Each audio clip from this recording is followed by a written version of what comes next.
The entire discussion about the fracture mechanics is considering that all types of cracks. So the cracks can happen in any orientation. So you have an object, it is under certain loading.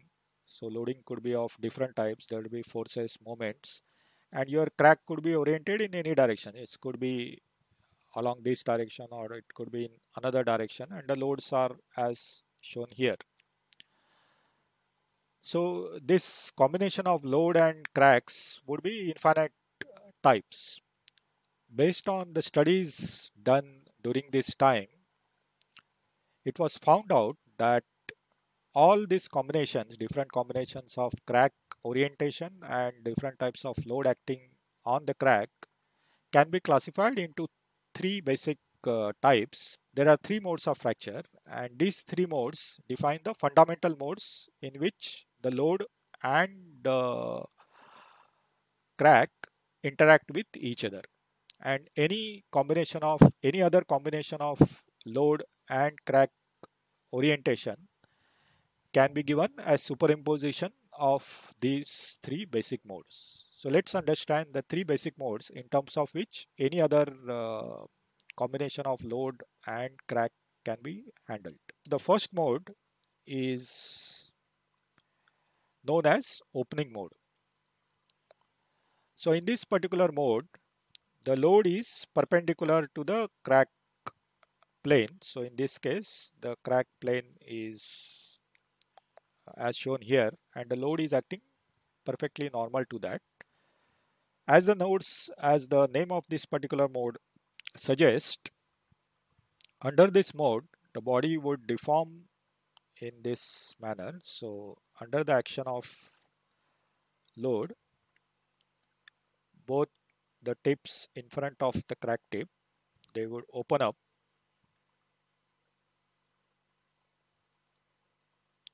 So this part will go down and this part will move up.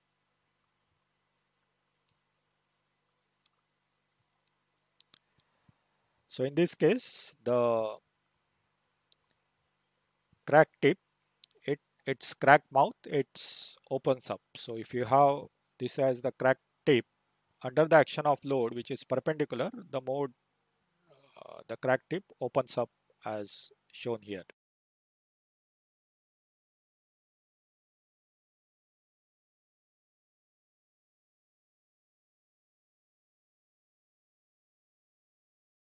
So this particular mode is the one which is widely analyzed. It is most critical as well. The second mode of failure is known as sliding mode of failure. So in this particular mode of failure, the load acts along the plane of the crack surfaces or crack tip surfaces. So in this case, the force, unlike the mode 1 where the forces were perpendicular, in this case the forces are parallel to the crack plane. So in this particular situation, the crack tip moves where one of the surface gets pushed in. So the crack propagates where one of the crack surface gets pushed in and the other surface gets pulled out. The mode 2 failure is where the crack surfaces are moving parallel to each other. So that is, so this is mode 2 and this is mode 1.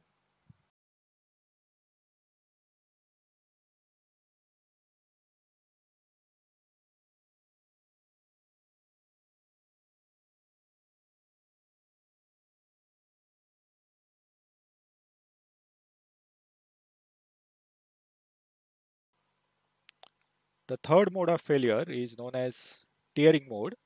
So in this mode, the load is acting out of plane. So if this is the plane of the crack surfaces, in the tearing mode, the one surface moves out of plane. So this plane moves out in this fashion. So it bends and the other face moves in the opposite direction. So other face comes out.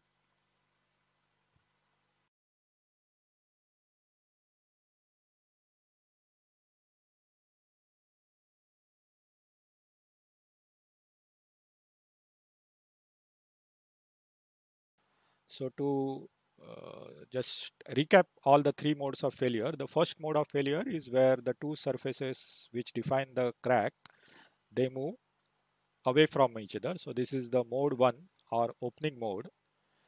In mode 2, which is known as sliding mode, the load causes the two surfaces to slide over each other. So this is mode 2.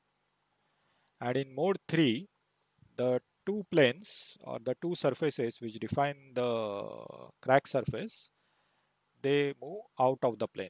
So it is more clear maybe in this fashion. So this is a tearing mode. These three modes of failure can be shown in terms of some physical examples as shown here. The first mode of failure or mode 1 can be explained in terms of a wood block is getting chopped by using a wedge. So you have a wedge which is getting hammered, and because of the wedge effect, the two faces of the crack, they are subjected to perpendicular force, and the crack goes in opening mode. So the crack propagates or the wood breaks while the two faces are moving perpendicular to each other. So this is the mode 1 failure. In mode 2, which is the sliding mode, we can take example of a turning operation. So in the turning operation, the chip which is getting formed because of the cutting action at the tool tip where the crack tip exists, the tool, because of the cutting force and the reaction which is provided at the job, the two opposing forces, one is the tool force and another is the reaction by the job, the chip get pushed and the crack propagation takes place in the sliding mode. So in this case, the crack propagation happens in this direction, and the two surfaces are moving in the sliding or shearing mode. The mode 3 is the best explained as its name suggests in its tearing mode. So when you are cutting a paper, one of the blade is applying force in one direction and other blade is applying in the opposite direction, and the crack which is existing here, the cut portion till that point, it one part of the paper it moves downward, other part of the paper it moves upward. So I have drawn it opposite. So this part will move upward and the other part will move downward, and that is what leads to the mode 3 type of failure. So as we said earlier, any situation in the presence of crack and loading can be shown to be superimposition of these three basic modes. So it is important for given situation you should understand which are the which, if the case is having only single mode of failure, which is that, or if it is a combination of these modes, then what is that combination, which modes are included in this in those particular situations. So in the next few slides, I will be showing some situations where you have to identify the mode of fracture that is going to happen, whether it's mode 1, mode 2 or mode 3. So I suggest that you pause video after you see the slide. Think yourself how which is the mode of failure we are talking about. It could be a single mode for most of the cases. In few cases, it can be a combination of two modes. Okay, so let's proceed. Okay, in this particular picture, you are seeing the blanking operation. So the punch is pressing against a plate, and as the punch pierces through the metal plate, a cutting piece or blank is formed and a hole is created in the plate. So that is the situation we are talking about. So which is the mode of failure we are talking here? Just think yourself. Pause the video and think yourself.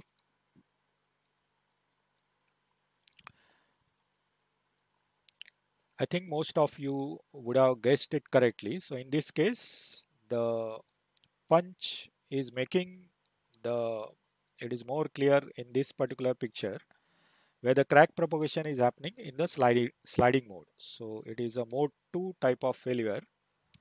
So where the punch is applying force in the downward direction across the crack tip. So this is the crack tip which is existing, and the reaction provided by the plate is given by this force. So this is a mode 2 case or sliding mode case.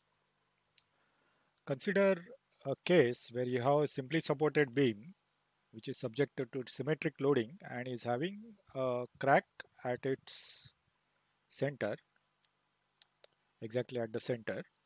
So if the load is W, the reactions at the support points will also be equal to W. And in order to determine which mode of fracture would occur, you have to consider what loading is going to act on this crack tip. So under the situation that is drawn here, let's see how the shear force and bending moment diagram look like, so that we know at the location of crack tip whether there is a bending moment or whether there is a shear force. So if you draw the shear force diagram, you will find that the shear force diagram, we are having situation where the loads are as given here. So if you draw the shear force diagram, it would look something like this. So at the position of crack tip, there is no shear force which is acting, and if you draw a bending moment diagram, you will find that the bending moment is constant across around the crack tip region. So we know that at the location of crack tip, there is a bending moment. That means the bending stress which will try to open the crack tip. So that bending stress exists, but there is nothing which tries to shear the crack tip. So there is, since shear force is zero at this location, so this shear force is zero. So which means that there is no chance of mode 2. Mode 1 can exist because of the bending stresses. The bending stresses will try to open the crack tip, and uh, as far as mode 3 is concerned, you require for mode 3 one force which is coming out of the screen's plane and another which goes into the screen's plane, which tries to flip the beam into out of plane situation. So this is also not there. So which means that this is pure mode 1 situation. Let's move to the next case. Now consider a case where you have a shaft which is getting attached to a rotor by means of a square key, and the key has got a crack which is as shown here. Because of the torque which is applied on the shaft, this contact pair will apply force on the key, and the key will get reaction from the rotor in the opposite direction. So as you can see, both these forces will try to slide the crack faces with respect to each other. So crack will grow in this direction, and while growing, one surface, the bottom face, will be pushed in and the upper surface will be pulled out or pushed back from the back. So this is the case of mode 2 type of failure. Okay, in this case, we are having a beam which is simply supported with a load at the center, but the crack is offset. So crack is not exactly at the center, but it is away from the center. So here again, we have to look into the shear force and bending moment diagram to find out what is the nature of loads which act at the location of the crack. So this is the location of the crack. We'll try to find out at this location what is the forces those are acting. So this is the location we are looking for. The force is at the center. So if we draw a shear force diagram, it would look in this manner. So this is the shear force diagram. And if you look at the bending moment diagram, you will find that bending moment would be of this type. So you'll find that at the location of the crack tip, so there is a shear force which exists. So there is a shear force which is acting at this point, as well as bending moment is also existing at this particular point. So there is a bending moment which tries to open the crack and a shear force which tries to slide the crack faces over each other. So this is a mixed mode case. Such type of cases where there is a combination of different modes are known as mixed mode case. So you have mixed mode case of mode 1 and mode 2 both acting together. Let's take one next example. Okay, so this is the example of the Liberty ship failure that we seen earlier. So what could be the nature of the modes of fracture that would have been acting prior to this failure of the crack? Now in this case, the answer could be most likely a mixed load case where because of the uneven distribution of the load at this location, both the bending moment as well as the shear force would be acting together. So it is definitely case of mode 1 plus mode 2. In case the load distribution in the ship is eccentric and if the water is having some lateral direction force acting on the ship at the moment of breakage, so at that time you can have a force which is trying to twist one section with respect to other. So if this kind of loading is existing, it can come because of eccentric distribution of load on the surface of the ship or because of the water force. So in such case, you also have the mode 3 also would be existing. Okay, in this case, we are considering a shaft with a circumferential groove which is subjected to a torque. So if you look at any point which is at the tip of this crack, so if you consider the crack as subtending entire circumference of this shaft, at any location, if you consider the crack tip and consider a portion around this crack tip, so if I'm considering a zone around the crack tip, so if you consider this particular case, you'll find that because of this torque, a force tries to shift one face along one direction and the other face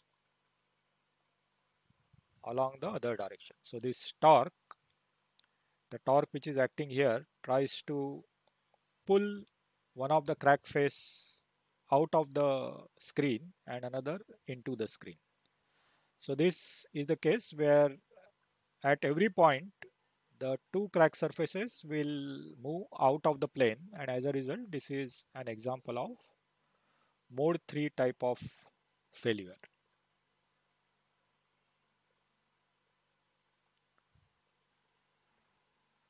In this particular case, we are having again simply supported beam with the load acting at the center, but the crack is now in the horizontal direction. So the crack is located, let's say, exactly at the center of the thickness. So in this case, you have to notice if the crack is exactly at the center of this particular beam, you will have, because this is a neutral axis, we are assuming this is a symmetric section. So because it is at the center, we will have zero bending stress. So bending stress here is zero. And if you look at the distribution of shear stress for a rectangular beam, you will know that it is a parabolic distribution. So the shear stress is maximum at this particular location. So at the crack tip, you will have a distribution, which I'm just zooming it here for clarity. So this is a crack tip. So here we are having shear stress which is acting in this particular manner, and these two components of the shear stress, they try to slide the upper and lower part, lower and upper part of the beam over each other. So this becomes a case of mode 2 type of failure.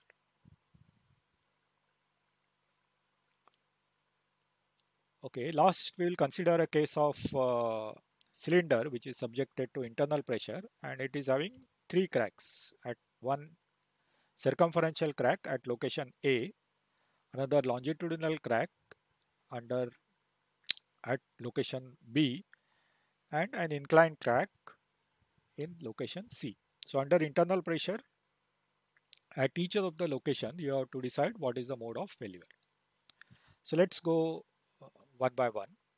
So at location of A, you will find that there is a longitudinal stress. So under the internal pressure, you know that at any point there is a circumferential stress and there is a longitudinal stress.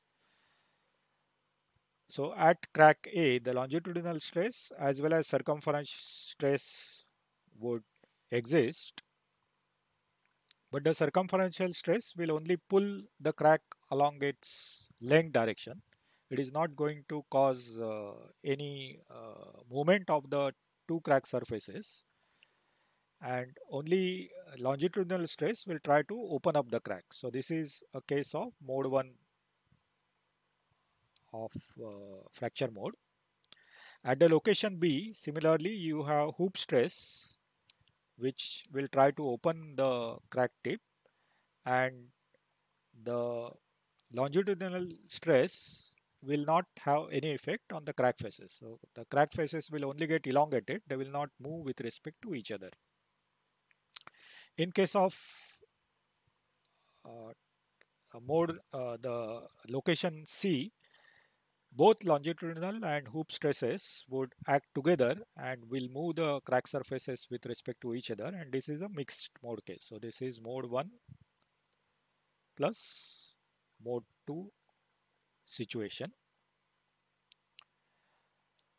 And the last question is what is written here. So what happens if instead of internal pressure, if there is an external pressure acting on this particular cylinder? So just think a while what will happen under the action of external pressure.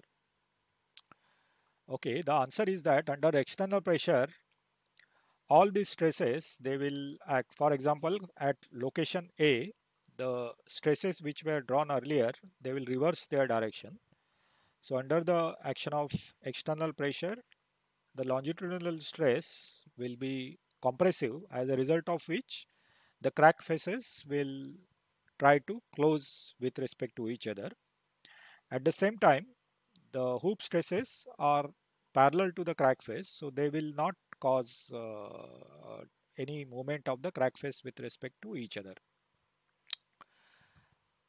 And similar situation will occur for all the three cases. So under external pressure, the fracture mode do not exist. So the fracture modes do not exist because there is no the load is not causing any propagation of the crack tip under this situation. The crack in fact is getting closed instead of getting opened. So in this way, the different modes, you should acquire the skill of identifying different modes of failure for various practical situations.